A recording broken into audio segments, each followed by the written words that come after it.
नमस्कार दोस्तों, आप सभी का विश्व भारती चैनल में बहुत बहुत स्वागत है।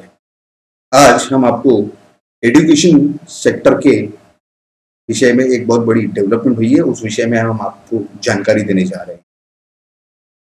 देखिए, ये जो घटना हुई है, ये बहुत अच्छी बात हुई है, जो भी डेवलपमेंट हुई है, और वो महाराष्ट्र के लगभग 80% हाउस होल्ड्स पर यानी घरों पर अच्छा परिणाम करेगी।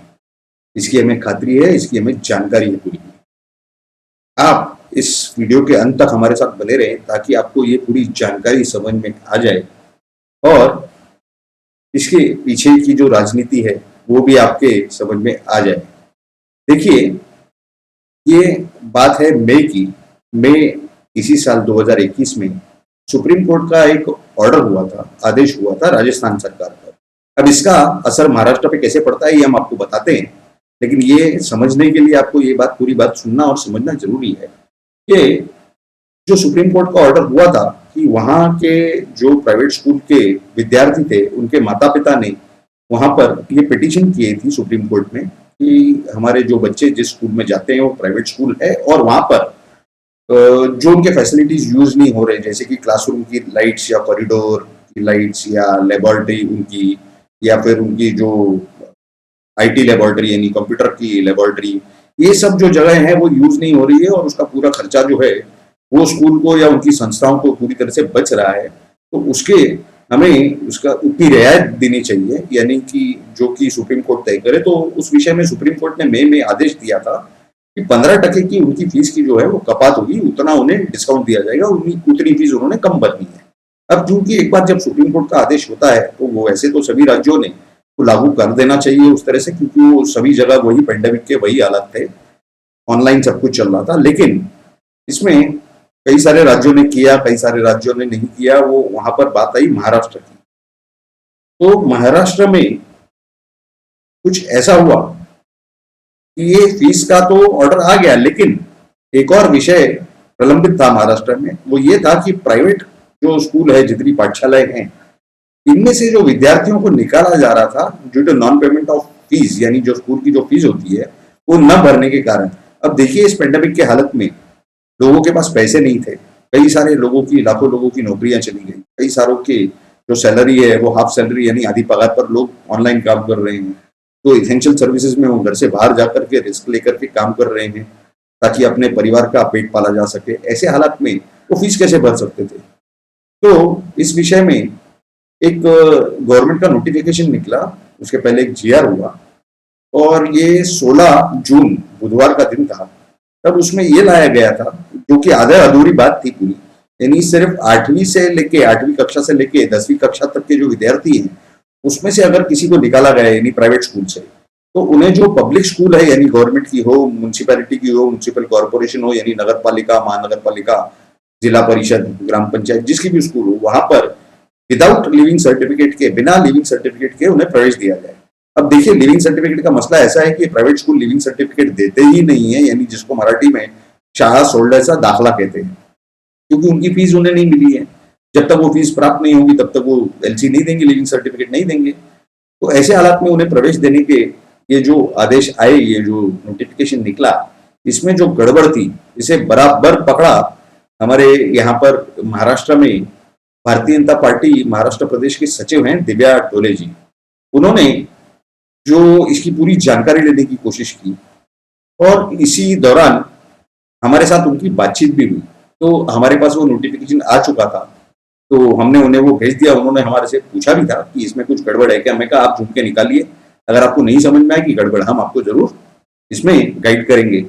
लेकिन जब उन्होंने उसको पढ़ा और थोड़े समय बाद फिर हमें संपर्क किया, तो उन्होंने खुद बताया कि इसमें गड़बड़ है और इसमें पहली कक्षा से लेके 7वीं कक्षा तक के विद्यार्थियों को तो शामिल ही नहीं किया गया। तो सिर्फ 8वीं से लेके 10वीं तक यानी 30% विद्यार्थियों को सिर्फ शामिल कर दिया गया, ये फैसिलिटी दे दी गई गवर्नमेंट ने। ये तो एकदम गलत बात है। तो मैंने कहा, बिल्कुल आपने सही पकड़ा है और इसके लिए जो कुछ आप कर सकते हैं जनहित में, आप कृपया करके वो कीजिए। इसके बाद उन्होंने इसके ऊपर पूरी जानकारी हासिल की और इसके अंदर क्या होना चाहिए उसका उन्होंने एक रिप्रेजेंटेशन बनाया, और रिप्रेजेंटेशन उन्होंने प्रॉपर उनके लेटर हेड पे उतारने के पहले उन्होंने हमारे साथ शेयर किया थोड़ा सा एक ड्राफ्टिंग के हिसाब से। खैर उसमें तो कुछ था नहीं, छोटे मोटे कॉस्मेटिक चेंजेस जो हमें लगे, हमने उन्हें सुझाव दिए, उन्होंने किए नहीं किए हमने ध्यान नहीं दिया।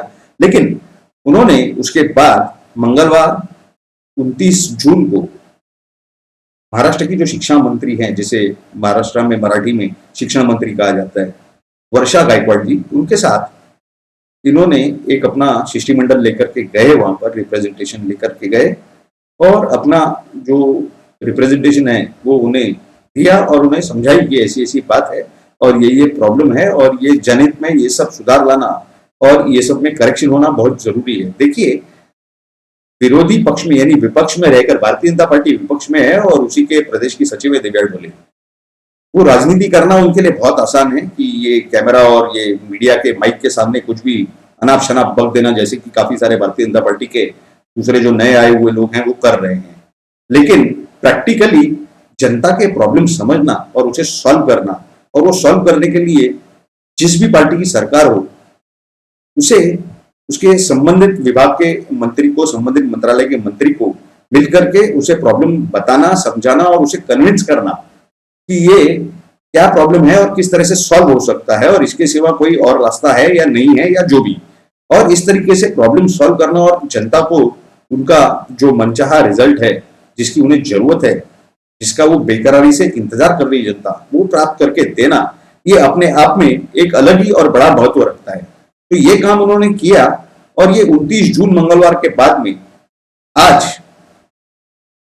ये जानकारी मिल रही है कि सरकार ने कल इस विषय में निर्णय लिया और एजुकेशन डिपार्टमेंट ने नोटिफिकेशन निकाले, आदेश दे दिए हैं सभी एडेड स्कूल्स को, यानी अनुदान जिन्हें मिलता है वो, और जितनी पब्लिक स्कूल्स हैं यानी जिसमें नगर पालिका, महानगर पालिका, ग्राम पंचायत या जिला परिषद हो, इन सबको इस विषय में इंस्ट्रक्शंस दिए गए हैं कि प्राइवेट स्कूल्स के अगर कोई भी विद्यार्थी वहां पर आते हैं कि उनको उनके स्कूल से निकाला गया है तो उन्हें उस स्कूल में प्रवेश मिलना चाहिए, एडमिशन मिलना चाहिए और उन्हें लिविंग सर्टिफिकेट की यानी शाळा सोडल्याचा दाखला की कोई जबरदस्ती नहीं की जानी चाहिए। उनके बर्थ सर्टिफिकेट और उनके पिछले जो मार्कलिस्ट हैं ये लेकर के रिकॉर्ड पर और उन्हें प्रवेश दे दिया जाना चाहिए। तो इस तरह की जो व्यवस्था ये भारतीय जनता पार्टी की जो प्रदेश के सचिव हैं दिव्या डोले जी, इन्होंने ये पूरी व्यवस्था की। आपको इस विषय की राजनीति के बारे में तो हम आएंगे, लेकिन उसके पहले दिव्या डोले जी का सारे भारत के और महाराष्ट्र के जनता के तरफ से बहुत बहुत धन्यवाद और बहुत बहुत आभार। अब हम आते हैं इसके राजनीति के विषय पर। देखिए, राजनीति तो राजनीतिक पार्टी है, तो राजनीतिक दल है, तो राजनीति तो चलेगी, तो इसकी राजनीति हम बताएंगे। लेकिन आपको पहले ये समझा दें कि ये सब रिजल्ट प्राप्त करने के लिए पहले जो कष्ट करने पड़ते हैं, जो मेहनत करनी पड़ती है, पूरी जानकारी हासिल करनी पड़ती है और उसे खुद समझकर और फिर उसके बाद सामने वाले को कन्विंस करना, और वो भी तब जबकि आप विपक्ष में बैठे हैं, ये बहुत मुश्किल नहीं, बहुत बहुत बहुत ज्यादा मुश्किल और कठिन काम है, जिसके लिए हम दिव्या डोले जी को सलाम करते हैं और हम चाहते हैं कि वो उसी तरह से जनता की सेवा अपने दिल से और अपने पूरे प्रयत्नों से अच्छी तरीके से करते रहें, वो खुद भी आगे बढ़े और साथ में जनता का, आम जनता का विकास हो, इस तरह के कार्यक्रम वो अच्छे से करते रहें। इसके लिए हमारी उन्हें बहुत बहुत शुभकामनाएं। अब आते हैं इस विषय पर राजनीति के। देखिए, ये कई सारे नेता हैं जो देवेंद्र फडणवीस ने कहां कहां से उठा के लाए हैं, जिनकी कोई मास फॉलोइंग, बेस फॉलोइंग कोई कुछ नहीं है, उनकी जड़ों से, जनता के जड़ों से या पार्टी के जड़ों से कोई लेना देना नहीं है। भारतीय जनता पार्टी हो, राष्ट्रीय स्वयंसेवक संघ हो, विश्व हिंदू परिषद हो या उनकी आइडियोलॉजी से, ये लोग तो विधान परिषद या राज्यसभा में बैठने वाले लोग हैं। इन्हें क्या पता जनता के क्या प्रॉब्लम, क्योंकि इन्होंने कभी प्रॉब्लम फेस किया ही नहीं। अब जब इनको मौका मिला है, एक प्लेटफॉर्म मिला है, तो इनको आके जो है अपनी बात कहनी है मीडिया के माइक और कैमरा के सामने, जिसका न कोई सर है, न कोई पैर है, न कोई लॉजिक है और न उसमें कोई ढंग की बात है। तो इस विषय पर जो भारतीय जनता पार्टी का केंद्रीय नेतृत्व है, उन्होंने ये ध्यान देना चाहिए कि ये जो दिव्या डोले जी हैं, इस तरह के लोगों को, ये हाईली एजुकेटेड और क्वालिफाइड हैं और ये IBM जैसी मल्टीनेशनल कंपनी में सीनियर वाइस प्रेसिडेंट लेवल पर काम कर चुकी हैं, कई सालों से उस कंपनी में थी और सिर्फ भारतीय जनता पार्टी के प्लेटफॉर्म पर जनता के प्रॉब्लम सॉल्व करने के लिए इन्होंने अपने प्रोफेशनल करियर को दांव पे लगा दिया, छोड़ दिया और ये इस फील्ड में उतर आई। तो कहने का हमारा तात्पर्य ये है कि ऐसे लोग भी हैं जो भारतीय जनता पार्टी जैसे पार्टी के लिए अपना सब कुछ दांव पर लगाकर और जनता के बीच में सेवा करने के लिए उतर जाते हैं। ऐसे कितने लोग हैं जिनको इन्हीं देवेंद्र फडणवीस ने महाराष्ट्र प्रदेश पर कोई स्थान दिया या सरकार की कोई कमेटी के ऊपर दिया या किसी मंडल महामंडल या ये सिद्धिविनायक ट्रस्ट पर दिया? बिल्कुल नहीं, ऐसे कोई भी नहीं। ये तो ठीक है, उन्होंने गलती से ये सब कर दिया। वहां के जो प्रदेश अध्यक्ष हैं उन्होंने बड़ा ये रखा था कि नहीं, ऐसे क्वालिफाइड लोगों की हमें जरूरत है। तो चंद्रकांत दादा पाटिल का इस विषय में हम बहुत बहुत धन्यवाद करते हैं और उनका आभार हम व्यक्त करते हैं, क्योंकि उन्होंने सही निर्णय लिए और सही व्यक्तियों को वहां पर नियुक्ति की। ऐसे मेरे ख्याल से 2 या 3 से ज्यादा लोग नहीं होंगे जिनकी नियुक्ति उन्होंने की हो, क्योंकि ये देवेंद्र फडणवीस उन्हें किसी प्रकार की इस तरह की नियुक्ति करने ही नहीं देते। खैर, देवेंद्र फडणवीस की जो राजनीति है और उन्होंने जो काम है सही और गलत, इसके ऊपर तो हम अलग एपिसोड बनाएंगे। वो इस विषय में ये एपिसोड में हम नहीं इसकी पूरी जानकारी देंगे, उसके लिए एक अलग से आने वाले 10-15 दिनों में अलग से हम एपिसोड जरूर डालेंगे। लेकिन आप हमें ये बताइए, क्योंकि आपका फीडबैक हमारे लिए बहुत ही ज्यादा महत्वपूर्ण रहता है। आप भी हमें ये बताइए कि ये जो कुछ काम किया दिव्या डोले जी ने, ये आपको कैसा लगा? क्या आपको लगा कि आम जनता को इस विषय में कोई राहत मिली? क्योंकि हमें जो फीडबैक मिल रहा है वो समाज के कई सारे तबकों से फीडबैक मिल रहा है कि ये बहुत अच्छा काम हुआ है और हमें काफी सारी राहत मिली है। हालांकि 15% कम है, लेकिन फिर भी कुछ नहीं से तो ये बहुत ज्यादा है। और महाराष्ट्र में जो महाविकास आघाड़ी की सरकार है, उससे इस तरह के किसी भी रिलैक्सेशन की जनता का कहना है कि उन्हें कोई भी अपेक्षा नहीं थी, कोई उम्मीद नहीं थी। ऐसे हालात में दिव्या डोले जी ने ये जो बहुत अच्छा काम किया है, इसके लिए फिर से उनका अभिनंदन।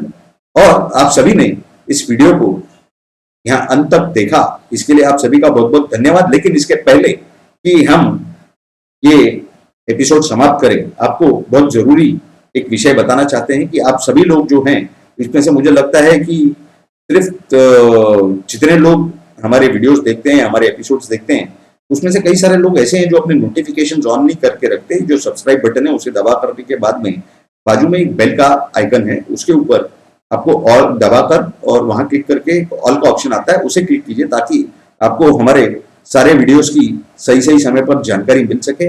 हम आगे भी इसी तरह से जानकारी आपको लाके देंगे। लेकिन इस शिक्षा के विषय में, यानी शिक्षण क्षेत्र के विषय में अगर आपको किसी भी तरह के सुझाव हो तो वो भी आप कृपया करके और मेहरबानी करके हमारे यहाँ इस वीडियो के नीचे कमेंट सेक्शन में आप जरूर आपकी जो सुझाव है वो जरूर लिखें।